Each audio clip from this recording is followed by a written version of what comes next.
Normally this NPC, Old King Doran, would be pretty much impossible to take on right now.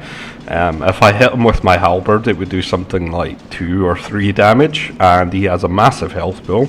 So because of that, we're going to have to employ a cheese strategy here in order to get the weapon that he's guarding.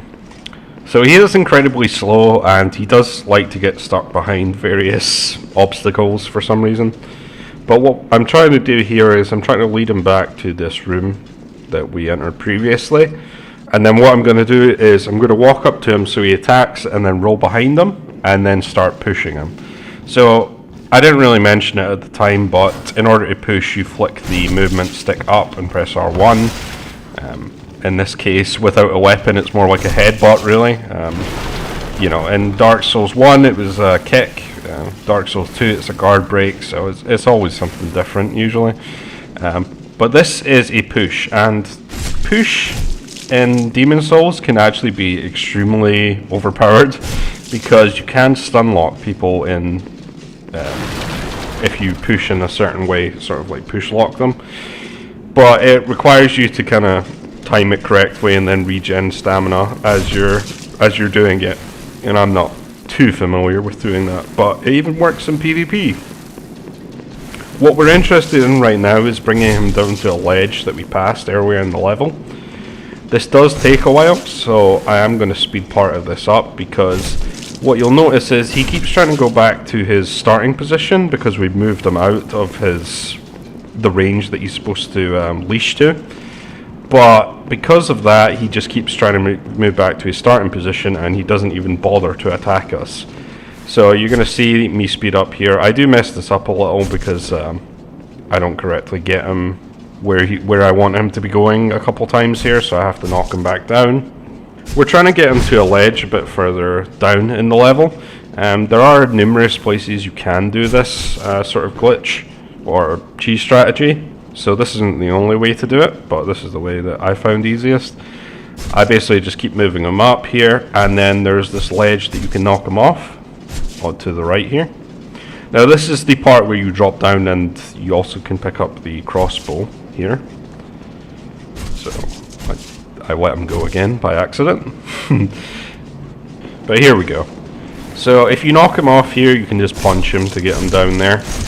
And then you roll down after. He seems to get stuck in this door when trying to go back to his starting position, so I do have to hit him here again.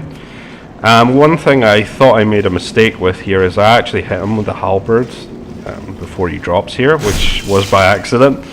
And I was kind of worrying if that would actually affect my character tendency, but I do check and it didn't seem to affect it at all, so that's good. One thing you may have noticed is he doesn't make his iconic scream when you kill him in this way, just because he's too far away when he dies, which is a shame. But you'll see that he drops a bunch of stuff, including the Eternal Warrior's Ring, which is a ring that raises your stamina recovery, and he drops his entire armor set. This can only be worn by male characters, but it is probably the best light armor in the game that doesn't impede your stamina regeneration at all.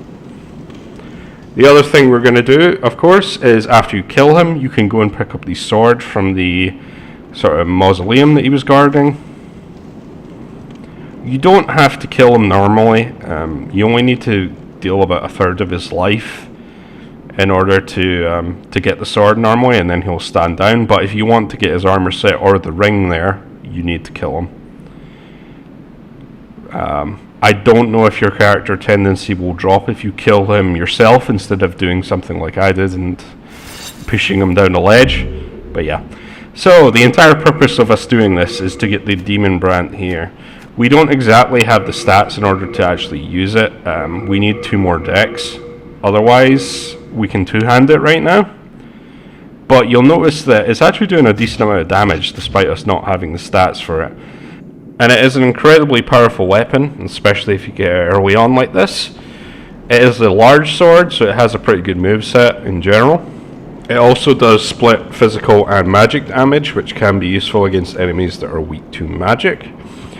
And the big thing about it is, as you go towards pure white character tendency, the weapon will become stronger. So it doesn't upgrade, and you can't buff it like other weapons. but it does become more powerful as you go towards pure white character tendency. There's also a weapon that you can make from this weapon eventually, but that's not really until the end of the game. And I may do a New Game Plus run through of this because of that, which I don't normally do, New Game Plus, in any of the Souls games really. It's not my type of thing most of the time. But what you will see here is the fact that we're doing really good damage despite not even having the stats to fully use the weapon. When we actually get the dexterity, I think it has an attack rating of 240, which is pretty ridiculous for this stage of the game. Even though we are, currently we are in neutral character tendency, so we're not getting any bonuses there. We also picked up the Cling Ring there, which I'm going to equip immediately, and basically will give you more health in soul form. So as you can see, our health is going more towards about 75% now. One thing to note about character tendency is it will actually affect how much HP you have in soul form. So if you have pure black character tendency, you will have less HP in soul form, and you will have more attack power as a black phantom, which is an invading phantom. Whereas if you have pure white character tendency, your attack power will be increased in soul form. If you want to move towards black character tendency, you will kill innocent NPCs, or what the game considers as innocent NPCs, and that will move your character tendency towards pure black. And in order to go to pure white, you will need to kill certain black phantoms. In multiplayer, you would be able to kill invaders, but there are some NPC black phantoms that you will be able to kill in order to raise your character tendency to pure white. One thing to note about Demonbrandt is if you actually go all the way to pure black character tendency, you will do 0 damage with the sword. So it is only pure white that you will get, as you move towards pure white, that you will get extra damage on this sword. So I think that pretty much covers the basis of character tendency, which is a lot more simpler than world tendency. The game never really explicitly tells you what character tendency you have, but there is a certain option in the menu where you can see how light or dark certain worlds are for world tendency and your character statue is for character tendency. Also, I've been using the running attack a little bit on this sword, but it does have a bit of forward momentum, so I almost completely went forward into that trap there. So yeah, just going through the rest of 1-1, you'll notice that there hasn't been any bonfires like there might be in Dark Souls. You don't get any sort of other checkpoints other than any shortcuts that you unlock during the levels, but we are coming towards the end of this level quite soon. One thing that I do here is take off the thief ring. The reason for that is we get another dragon on the bridge scenario, or I guess this was the original. But all these enemies on here, they won't last very long, but I kind of wanted to drag some of them towards me, so I took off the thief ring.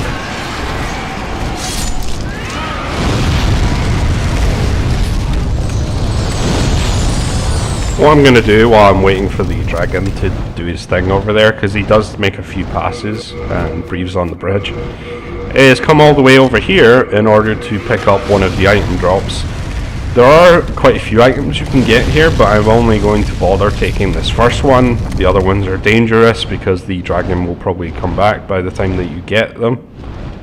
So you can do a suicide run to go and get, those items, but I'm not going to bother right now.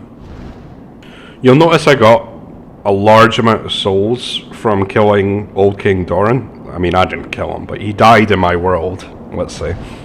I think it's about 27,000. So you are going to notice that is quite a large amount for this point in the game, and it's pretty much because you aren't meant to kill him that early. So I'm going to run past the rest of these guards here. Sometimes some of them follow you down here, but it looks like this time I got lucky and they didn't really follow me.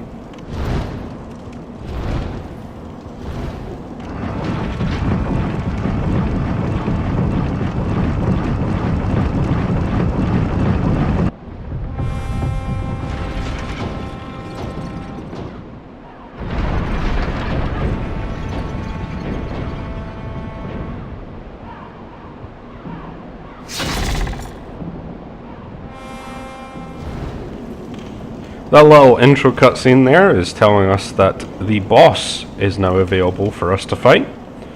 But there is a shortcut back down to the entrance if we continue onwards. And we may as well. What you're going to see me do is actually equip the halberd for the boss fight. The reason for that is because I don't have the stats for the Demonbrand quite yet in terms of dexterity. I think the sword will actually bounce off the boss. And the halberd can be buffed with fire, and the boss happens to be weak to fire. So I think it's a generally good swap back to that weapon in order for that boss fight particularly.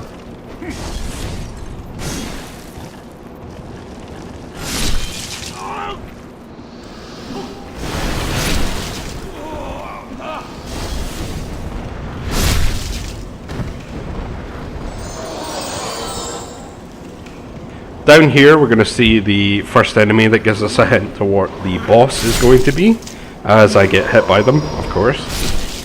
One thing you'll notice is my sword bounces off of them, and two is we kill them in one hit, and the reason for that is we're doing magic damage with the sword.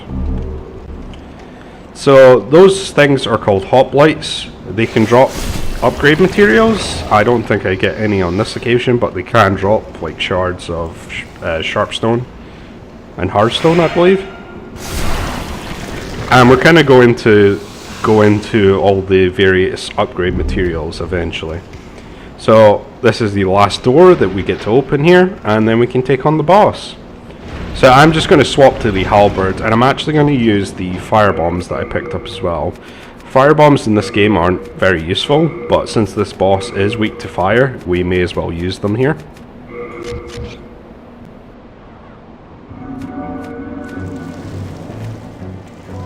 This is the boss Phalanx.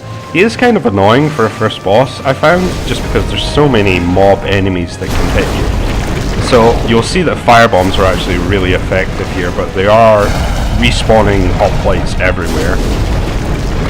But I use quite a few of these fire bombs, then I retreat behind the pillar and use the turpentine, which is the fire buff. And then you'll see my halberd actually hit several at once, which is great for like clearing out some of these, but I do get hit several times while doing this. But since they're so slow, you can really just hide behind the pillar and heal. There's no real pressure on you. So like I just kill a few more here and then I go heal. And you can pretty much just repeat that until the boss is dead. Not a particularly hard boss, but since there's so many enemies here, it can be a little annoying. But you can see I do quite a lot of damage just with that buff.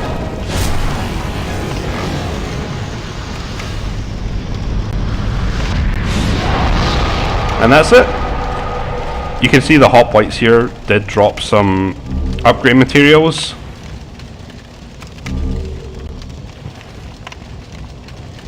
All we need to do now is hit the little archstone that appears there, and then we can head back to the Nexus.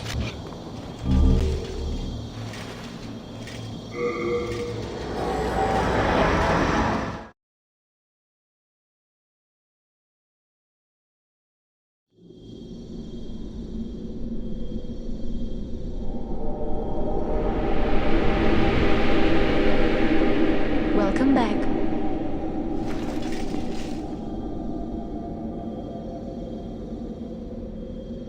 The Monumental awaits the above.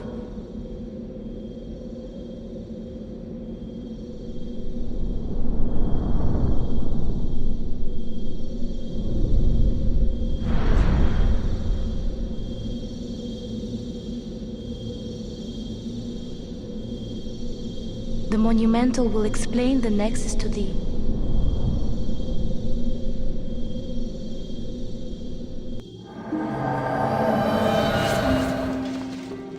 Hello again. I'm keeping a close watch on your belongings, rest assured. So we're going to deposit all the stuff that we picked up in that level. As you can see, our item burden is quite high because we picked up quite a lot of stuff. And we're also going to talk to Thomas in order to get a ring if we give him over the jade ornament that we picked up earlier. When the scourge came, I abandoned my wife and daughter. and fled like a madman. When I came to, I was in the Nexus. I haven't dared venture outside these walls since. I wish I could do more, but I am ignorant of the world beyond these walls. That Candle Maiden cared for me during my first days in the Nexus. She says very little, but has a kind heart. She's just the age my young daughter would have been. The poor, poor girl, trapped here with her eyes occluded by wax. If only something could be done to help her. If only something... You have a heart of gold. Don't let them take it from you.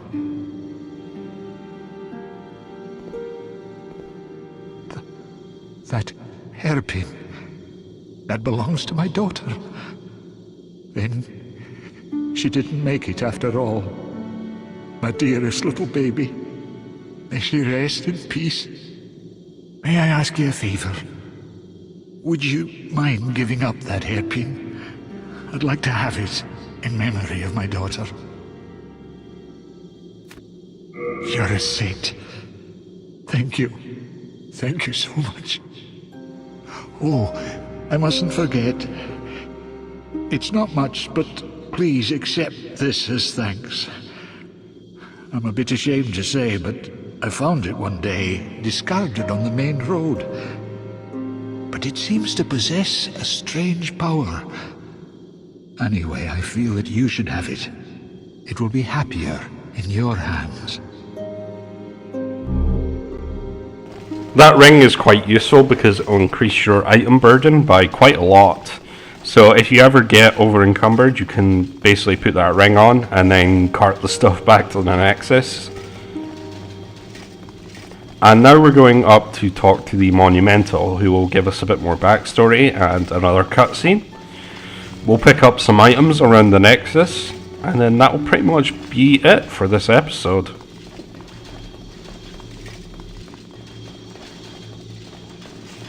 We have long awaited you, Slayer of Demons.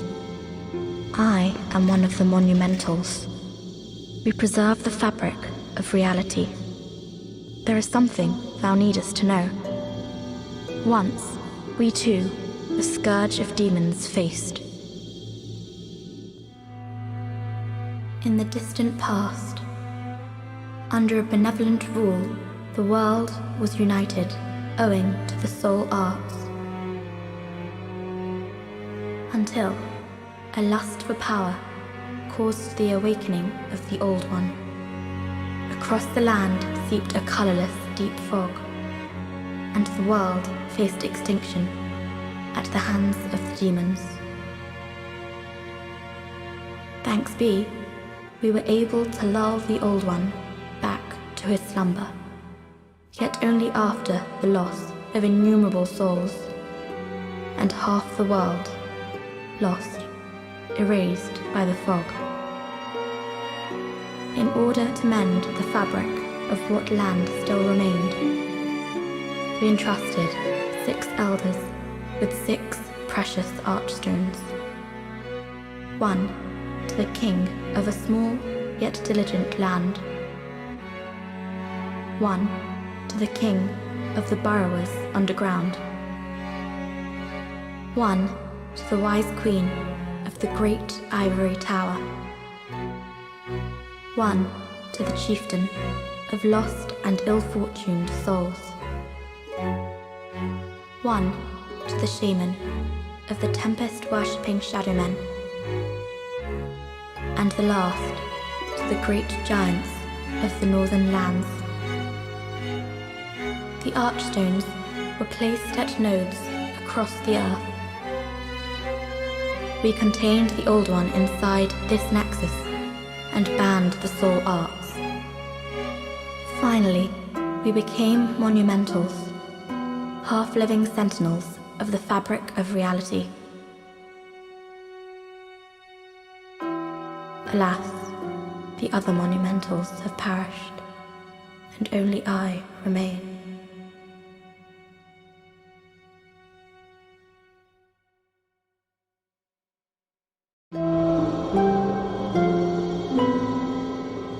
Now it is your turn. You must lull the Old One back to its slumber and seal it away for all eternity. If not, the deep fog will absorb all that we know. Have you the strength to accept this mission?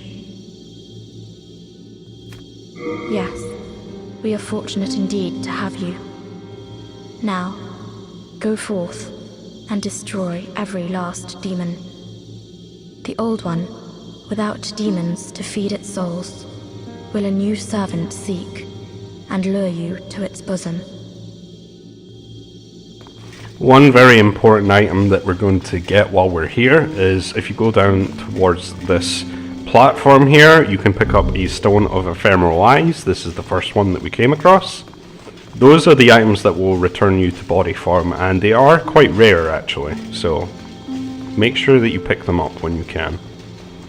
There's also one other item that is kind of hidden out of the way. There is also an item over the other side, but I believe it's just one of those usable souls, so it's not super useful. But if you come down here and kind of jump down here against the wall, and then jump down again and go across the platform, there's some really good healing items you can pick up here. I think it's just 2 of them, but still. It is kind of hidden out of the way.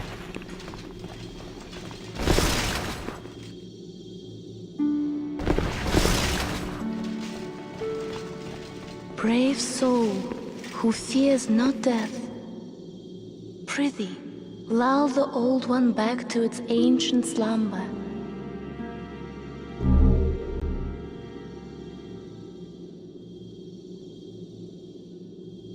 What is it? Dost thou seek soul power? So be it. After all, thou requirest strength. Go forth, touch the demon inside me. Let these ownerless souls become thine own.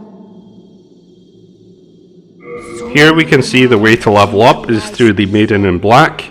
The only thing that I'm going to level up right now is the Dexterity to 14, so we can properly use the Demonbrand. But we're probably going to use the rest of those souls before the next episode as well. Art thou done? May thine strength help the world be mended. You can now see that we're doing 240 attack rating with this weapon, now that we can actually use it. You new here? Do you have my services? The name's Baldwin. Just an ordinary blacksmith. It's simple. Just bring me all the souls you can. In trade, I'll give you weapons, or forge ones you already have. With your souls, I can eke out a living. And with my weapons, you can go on living. Not a bad deal, huh?